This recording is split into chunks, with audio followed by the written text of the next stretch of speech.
9 महीने सड़क पे बैठने के बाद 7 महीने से किसी ने बुलाया नहीं। आगे हम क्या उम्मीद करते हैं कि कोई 8वें महीने में बुलाएगा? आगे हम क्या उम्मीद करते हैं कि 10वें महीने में बुलाएगा? बुलाएगा तो क्या हमारी बात मानी जाएगी? गंभीर विषय है। आज राष्ट्रीय कन्वेंशन है, चिंतन करिए इस बात के ऊपर। हमारे पास 2 रास्ते हैं, कभी अपना लेना, उनके बिना माननी नहीं जाएगी। चाहे 2 साल बैठ ले, जो फैसला सब मिलके करेंगे वही हम मंजूर कर रहे हैं, वही करेंगे, आगे भी करेंगे। मोर्चे के साथ में रहेंगे, लेकिन विचारधारा अपनी अपनी है, विचार जरूर रखना चाहिए। विचार रखेंगे तभी को मंथन होगा, तभी उसमें से कुछ निकलेगा। बस ये 2 तरीके हैं हमारे पास। एक तो इनसे राज छीन लो, राज वोट से बनता है, वोट आपकी है। हमें आज एक निर्णय लेना चाहिए कि हम पूरे देश के किसान इकट्ठे होके एक ही दिन कोई ऐसा प्रोग्राम बना लें जिससे सांप भी मर जाए और लाठी भी ना टूटे। हम कोई हमला ना करें, हम कोई वो ना करें, खाली हाथ जाएं, बिल्कुल चाहे कपड़े निकाल के जाएं, लेकिन हम दिल्ली को घेरने का प्रोग्राम करें।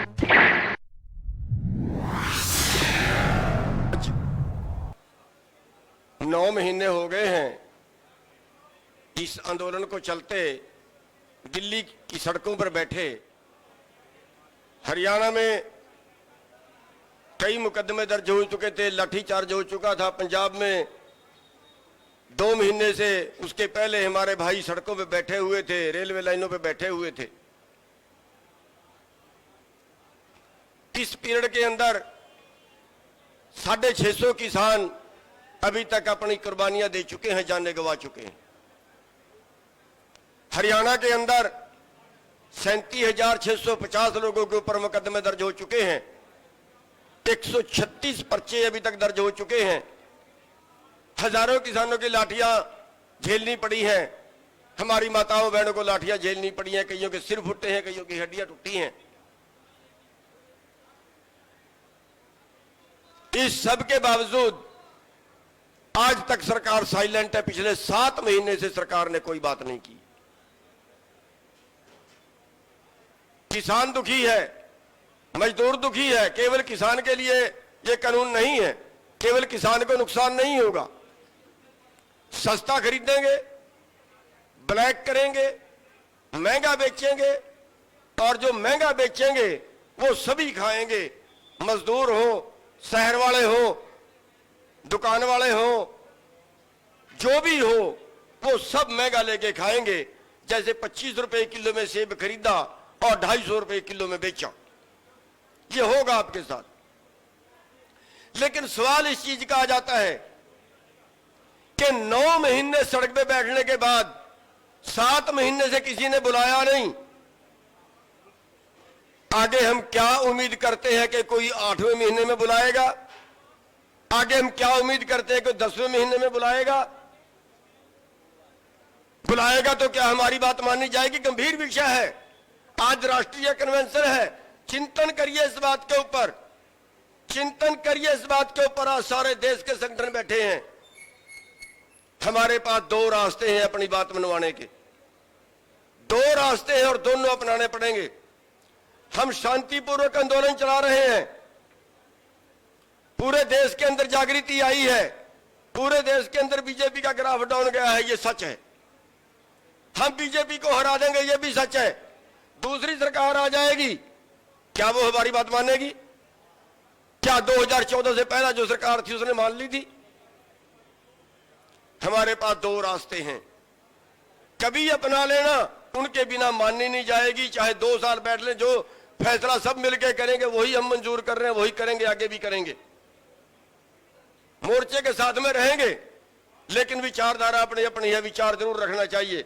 विचार रखेंगे तभी को मंथन होगा, तभी उसमें से कुछ निकलेगा। देखिए, हम देश के इतने लोग हैं, इतने किसान हैं। अगर हम चाहें कि 10 लाख आदमी दिल्ली में आना चाहिए, तो हमारे कहीं से 10 लाख आदमी दिल्ली में आ जाएगा। आज 10 लाख लोगों को बुलाए तो 10 लाख दिल्ली में आ जाएगा। और अगर हम 10 लाख लोग इकट्ठा होके, 5 लाख लोग इकट्ठा होके अगर हम 50,000 भी हों और दिल्ली के अंदर घुस जाओ और घेर लें प्रधानमंत्री के निवास को, उनके पास क्या रास्ता बचेगा?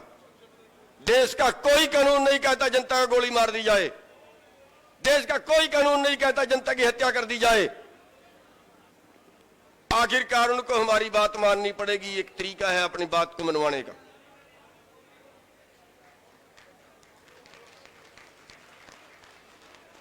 मेरे को लगता है कि हम 2024 तक भी बैठे रहें तो जरूर बीजेपी का सत्यानाश हो जाएगा, इस बात में कोई शक नहीं है। 66% उसका जहां पॉपुलरिटी थी आज कम होकर 24% रह गई है और ये भी उसकी बचेगी नहीं। जहां जहां चुनाव होगा जरूर हराएंगे बीजेपी को, लेकिन बीजेपी को हराने के बाद हमारी बात माननी जाएगी, ये मेरे को जचती नहीं है। एक चीज कि हम सारे देश के किसान इकट्ठे हों और एक ही बार में घेर लें, जो होगा देखी जाएगी। एक बात। दूसरी बात, हम मिशन उत्तर प्रदेश चला रहे हैं, मिशन उत्तराखंड चला रहे हैं। उत्तर प्रदेश का आंकड़ा बता रहा है कि 8.5 करोड़ वोट किसानों की है जिनके नाम दर्ज है। प्रधानमंत्री जो 2000 रुपए देते हैं उसमें उनकी वोट गिने तो 8.5 करोड़ वोट है और 3.5 करोड़ वोट में उत्तर प्रदेश की सरकार आज के टाइम में बनी हुई है। जो सरकार बनी है उसकी 3.5 करोड़ वोट डली है, 3.5 करोड़ वोट में सरकार बनी है।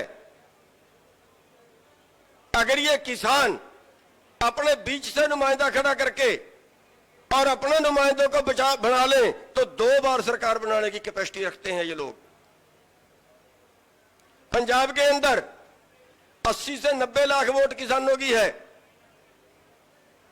और 59 लाख वोट के ऊपर सरकार बनी है। जो मौजूदा सरकार है उसको 59 लाख वोट पड़ी थी, 59 लाख वोट पे सरकार बनी हुई है। अगर ये किसान अपनी वोट अपने पास डाल लें, हम ना जाए किसी भी राजनीतिक पार्टी के पास, ना घुसने दें किसी भी आदमी को। हमारे दोषी कौन है? हमारे दोषी हैं हमारे नीतिकार, जिन्होंने कानून बनाए, जिन्होंने देश की नीतियां बनाई।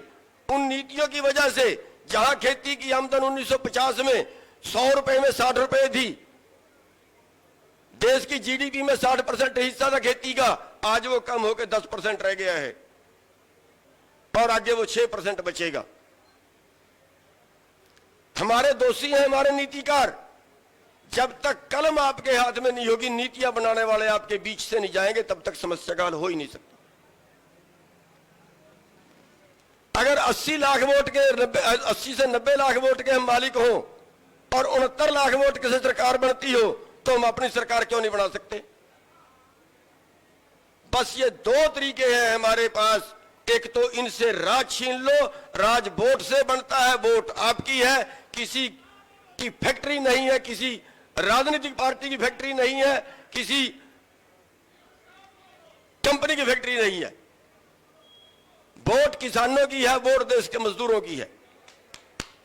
एक बात।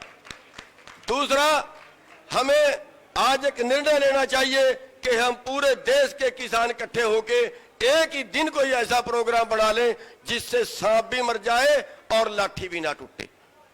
हम कोई हमला ना करें, हम कोई वो ना करें, खाली हाथ जाएं, बिल्कुल चाहे कपड़े निकाल के जाएं, लेकिन हम दिल्ली को घेरने का प्रोग्राम बना लें। बस इतने से विचार देने थे और कोई गलती होगी तो क्षमा भी चाहूंगा उसके लिए। वाहिगुरु जी का खालसा, वाहिगुरु जी।